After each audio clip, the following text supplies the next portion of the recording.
Kaixo lagunok, gure bigarren zati honetara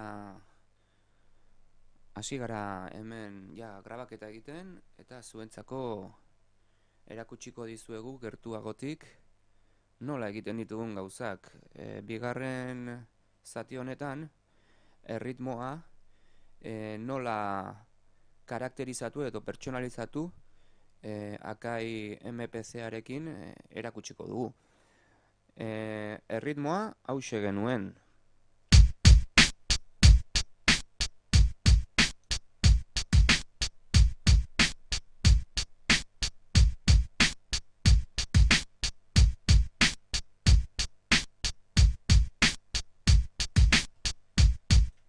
Beno, gutxi gora bera erritmoa hor daukagu, eta orain erakutsiko dizuedan moduan, botoi batzueri eman barko dizkiegu, prozesu hori burutzeko. Momentu hontan egingo duguna, bonboarekin tonalitateak jolastea eta grabeak irabaztea izango da helburu. Orduan, bonboarekin joango gara botoi honetara, Shift, betiko moduan, Shift, Program.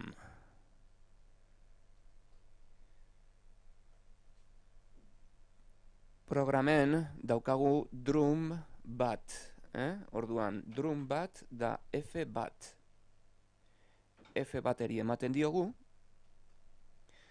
Eta aterako zaizkigu asignazio guztiak edo programa barnean gaudelarik edukiko dugun parametruak, konfigurazioak, erramintak, gauz asko izango ditugu gure esku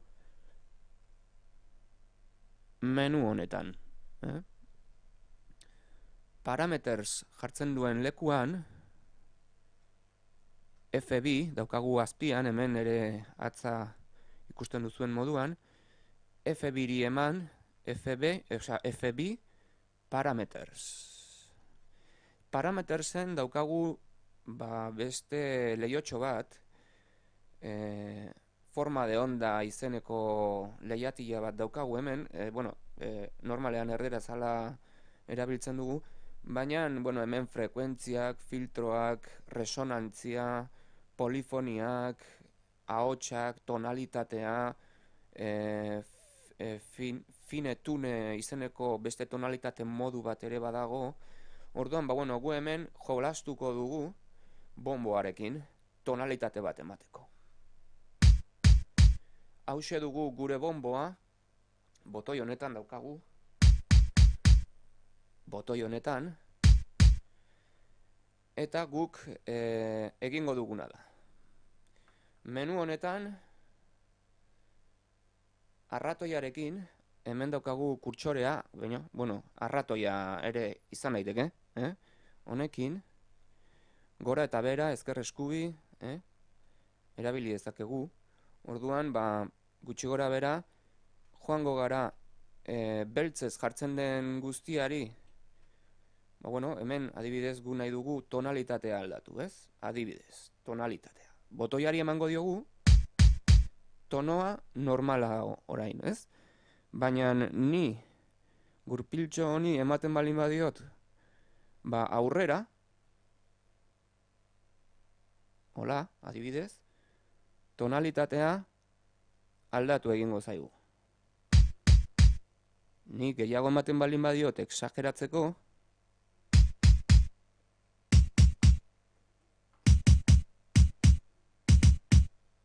soinua erreproduziretzerako orduan aldatu egingo da.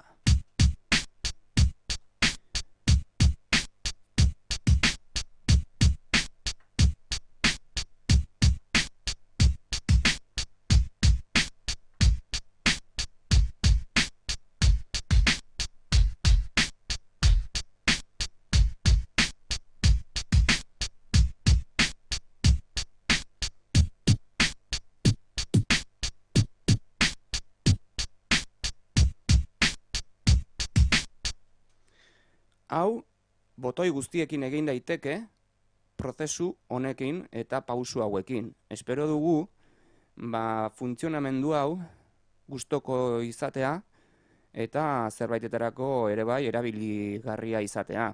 Modelo guztietan erabili daiteke sistema da hau, zeren modelo hau zarra izan arren, berriagoetan ere bai, hobetu egin dira honelako menuak eta honelako erabilgarritasun hauek.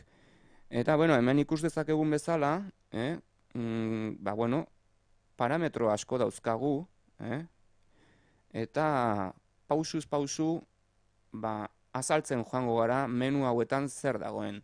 Egia esan, aparatu hau, gauz asko dauzka, oso konpletoa da, profesionala, hau ez da jostaiutxo bat, jende asko esaten duen bezala, nire jostaiutxo berria erosi dut, hau ez da jostaiu bat, hau da konputagailu bat, samplerra eta sekuentziadoreak batzen duten konputagailu bat, oso erraminta izugarria, eta musikarientzat zuzendurik dagoena.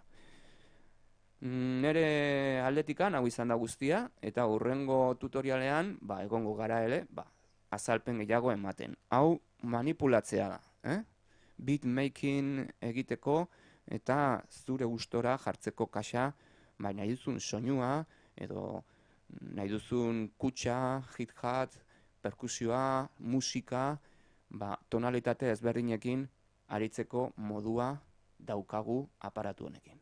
Mila esker eta hurrengora arte.